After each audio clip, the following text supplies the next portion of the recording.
Bonjour, je tiens tout d'abord à vous remercier pour votre visite sur ma chaîne YouTube.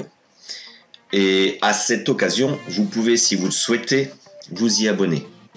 Ce qui vous permettra entre autres d'être informé des sorties vidéo et des prochains tutos. J'ai donc réalisé ce tuto pour vous aider à nettoyer votre ordinateur, dans le cas où celui-ci serait lent, tant sur l'ouverture qu'à l'utilisation. Pour cela et pour la partie externe, nous allons utiliser trois logiciels. Le premier, Spybot. Le deuxième, CCleaner. Le troisième, ComboFix. Notez que ce sont des logiciels qui sont gratuits, qui sont très utilisés dans le milieu informatique et qui sont simples d'utilisation, on va dire presque intuitifs. Pour la partie interne du PC, on va travailler sur les options visuelles des interfaces, des icônes de la police. Ensuite, nous ferons une défragmentation et on fera un nettoyage du disque dur. Ma présentation se déroule dans un ordre chronologique et logique pour moi. Cependant, vous pouvez faire les opérations dans l'ordre que vous le souhaitez. Il n'y a pas de restriction particulière. Les opérations peuvent être faites une fois tous les 2 à 3 mois, suivant ce que votre ordinateur vous donne comme sensation de rapidité. Alors, une fois que vous aurez téléchargé les logiciels, les trois dont je vous ai parlé, il faudra impérativement arrêter la protection de votre antivirus. Donc pour le téléchargement, vous le laissez en fonction, mais pour l'installation, vous allez aller vous diriger sur l'icône en bas, à droite, théoriquement il devrait être là, ou sur l'icône qui sera sur votre bureau. Vous faites un clic droit sur votre antivirus, donc là, bon, moi j'ai Kaspersky pour ne pas le nommer, mais et puis vous le voyez, mais théoriquement tous les antivirus gratuits ou payants comportent cette option suspendre la protection.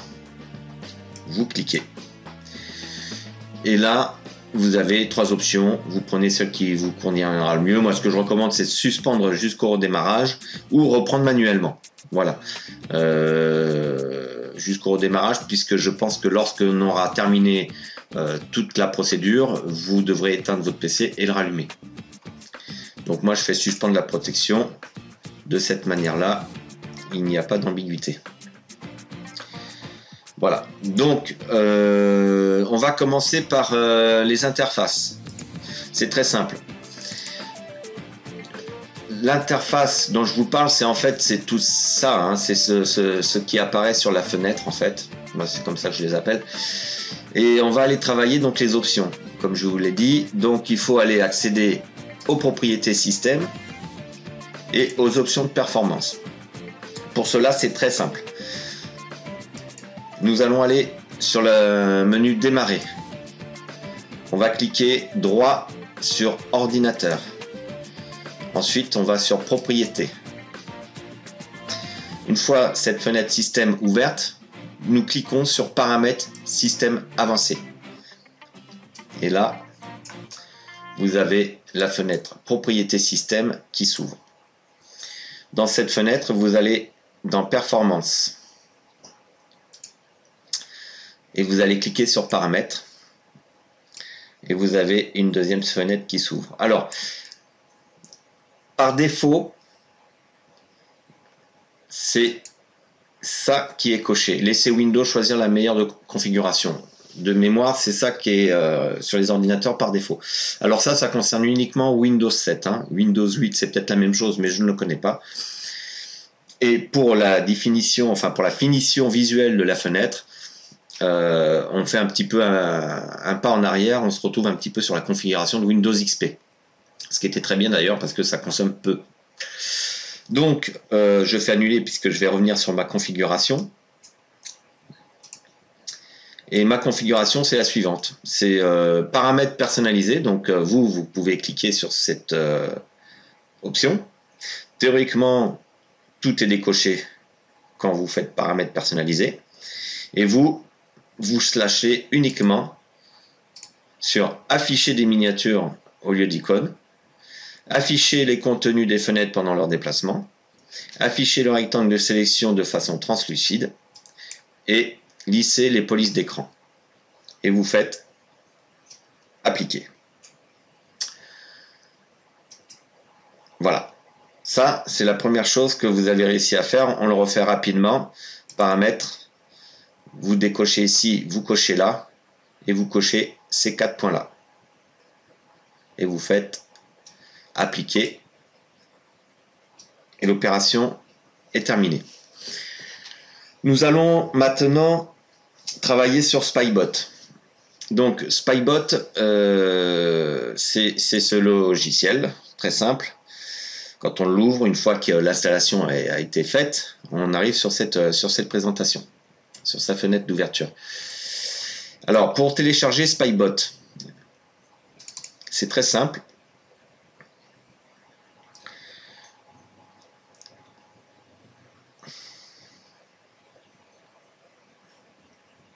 Bien évidemment, il faut que je me connecte.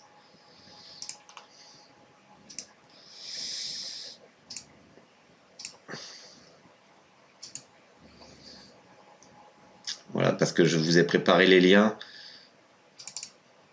pour les téléchargements. Voilà, bon. Alors, nous allons à chaque fois aller sur les sites qui sont sécurisés en matière de pop-up et de barre de menu, etc. Enfin, tout ce qui peut se télécharger derrière votre dos. Donc là, nous sommes sur www.cypher-networking.org/fr. Donc pour télécharger Spybot, avant toute chose, vous allez sur ce site et vous allez dans la cellule téléchargement. En dehors du fait que vous soyez un professionnel, vous allez chez le particulier et vous cliquez sur télécharger Spybot.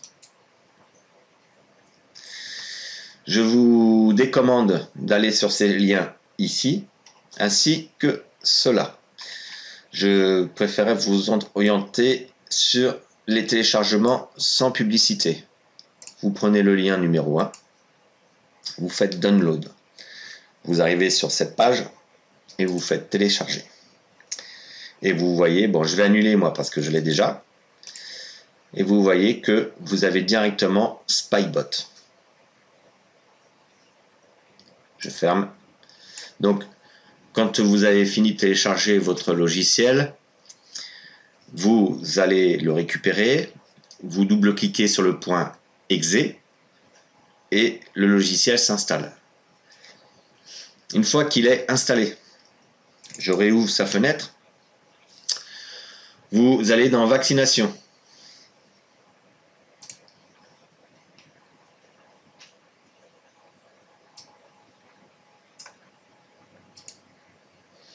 Et vous faites vérifier le système. Une première fois. Et puis une deuxième fois.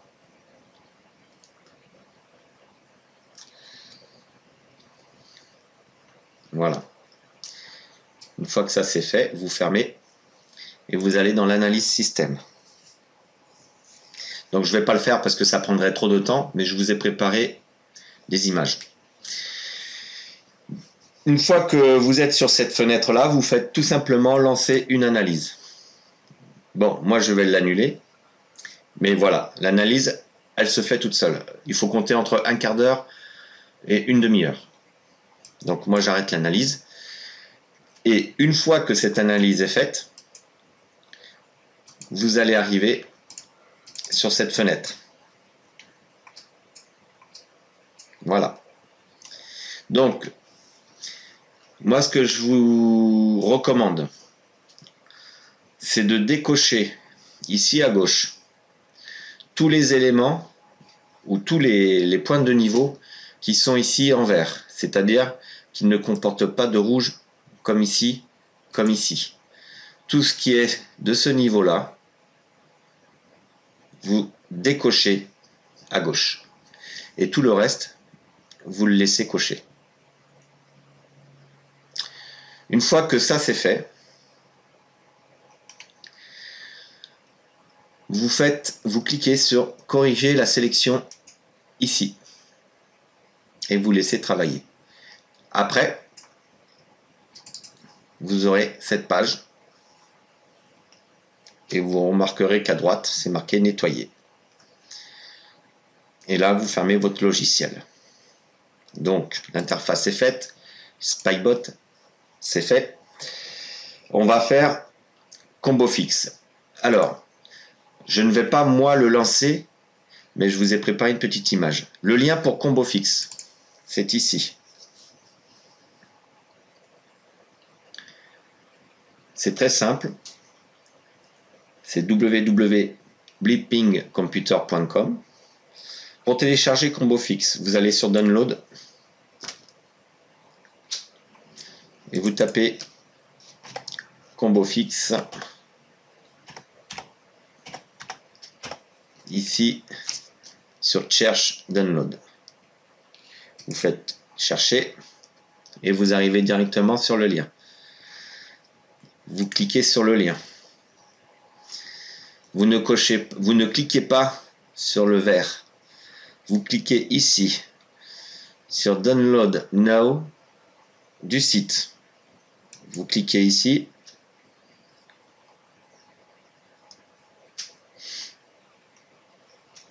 Vous attendez quelques secondes. Je vais annuler puisque je l'ai déjà. Et vous remarquez que vous avez directement combo fixe, qu'il n'y a rien d'autre. Voilà. On ferme. Et je répète que l'icône, c'est le bleu.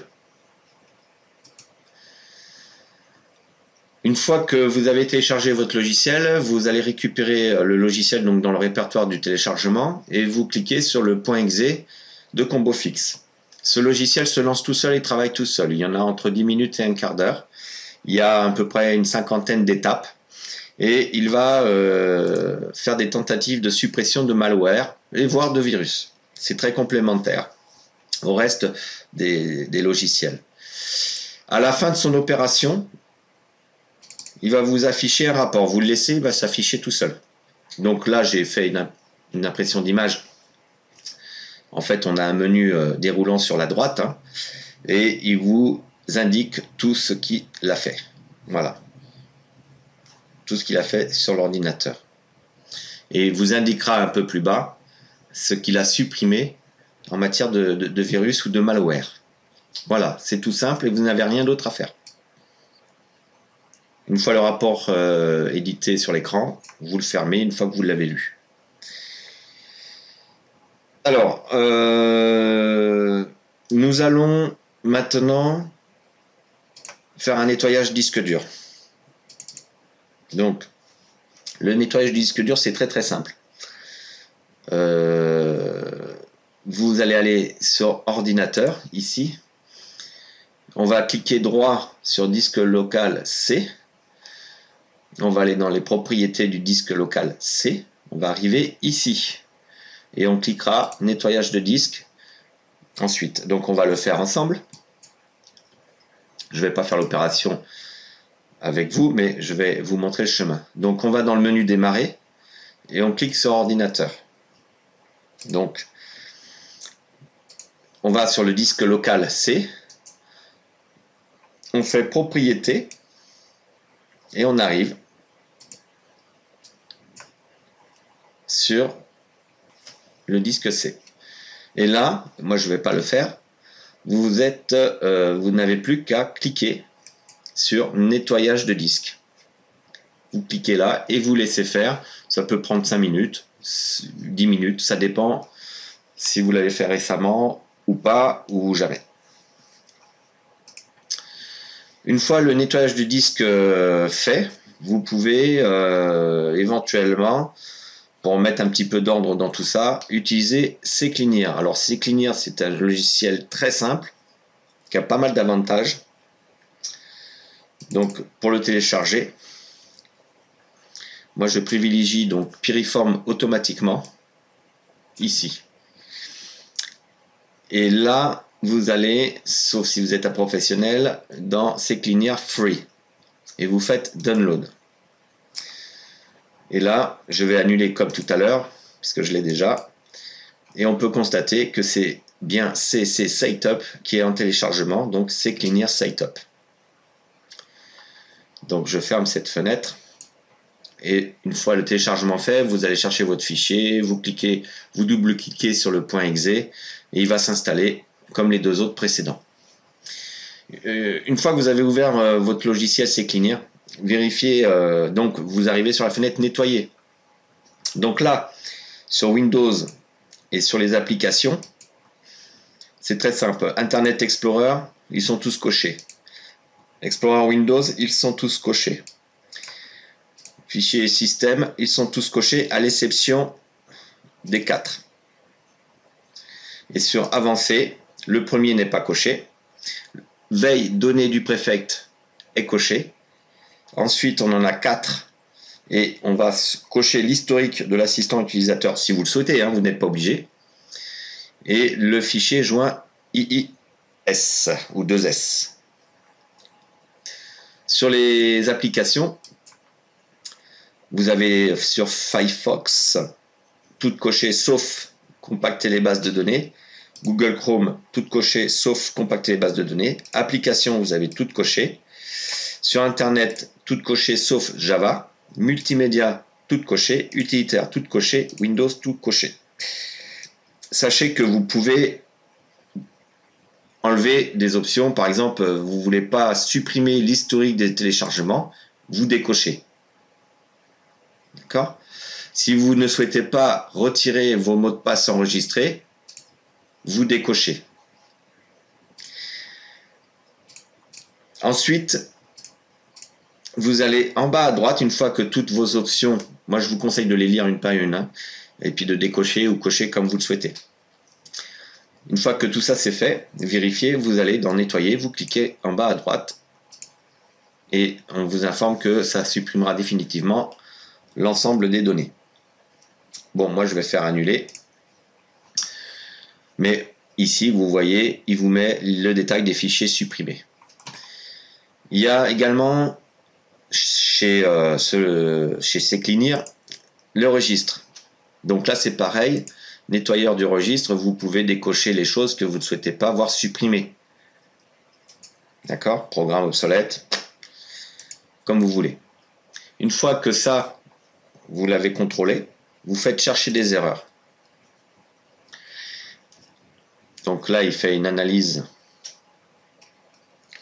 du système, enfin surtout du nettoyage de registre. Et il va détecter les erreurs sur le PC et il va vous les afficher. Alors moi, il est probable qu'il n'y en ait pas ou très peu. Voilà. Donc, à partir de là, vous risquez d'en avoir beaucoup plus. Vous faites en bas à droite, corriger les erreurs sélectionnées. Sur ce premier clic, vous avez la possibilité de créer une sauvegarde de ce que vous êtes en train de faire. Moi, personnellement, je ne le fais pas, mais vous pouvez faire oui. Dans les deux cas, hein, quand vous cliquez, donc moi je clique non, vous avez cette fenêtre qui s'ouvre. Et là, là c'est corriger l'erreur parce qu'il n'y en a qu'une. Quand il y en a plusieurs, ce sont corriger les erreurs sélectionnées. Sélectionnées par le slash ici. Donc là, je fais corriger l'erreur. Et ensuite, je fais fermer. Une petite parenthèse concernant CCleanIR. Dans la barre outils, vous avez la possibilité de désinstaller des programmes. C'est très intéressant parce que parfois, Windows, vous n'arrivez tout simplement pas à retirer des programmes qui sont installés sans votre autorisation. Et CCleanIR peut parfois réussir, lui, à les supprimer. Donc, vous pouvez utiliser...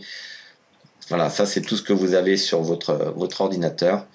Vous pouvez utiliser cette option de CCleanIR pour supprimer les programmes que vous n'arrivez pas à supprimer par Windows. Je n'irai pas plus loin parce qu'on va y passer trop de temps, mais voilà, pour CCleanIR. Alors, ensuite, nous avons, que je n'oublie rien, la défragmentation. Voilà. Alors, la défragmentation, c'est très simple. Normalement, sur Windows, on va dire qu'il y a une configuration de la planification du défragmenteur. Donc, vous pouvez là constater, par exemple, que moi, c'est une fois par mois, ça se fait automatiquement. Dans le cas où c'est pas ça chez vous, c'est très simple. Vous allez dans le menu démarrer, vous faites dans tous les programmes, vous allez dans accessoires, vous allez dans options, non, outils système, pardon, et là vous avez l'option défragmenteur de disque qui est ici. Vous sélectionnez le disque que vous avez besoin de défragmenter, pardon. Alors, vous avez la possibilité d'analyser le disque avant la défragmentation, qui vous dira si c'est nécessaire ou pas. Si vous pensez que c'est nécessaire sans faire l'analyse, passez directement à défragmenter le disque. Mais sélectionnez bien, par contre, le disque ici qui est à défragmenter. Hein. Voilà. Donc voilà, c'est quelque chose d'assez simple. Une fois que toutes ces opérations-là sont faites, moi ce que je vous recommande, c'est de éteindre votre PC et de le rallumer. Et puis normalement vous devriez avoir moins de mal sur l'utilisation de votre PC et il sera à mon avis beaucoup plus rapide pour l'allumer et pour travailler dessus. Voilà. J'espère évidemment que ce tuto vous aura aidé et puis n'hésitez pas surtout à poser des questions via le mur de YouTube et en dessous de cette vidéo. Merci à vous et à très bientôt.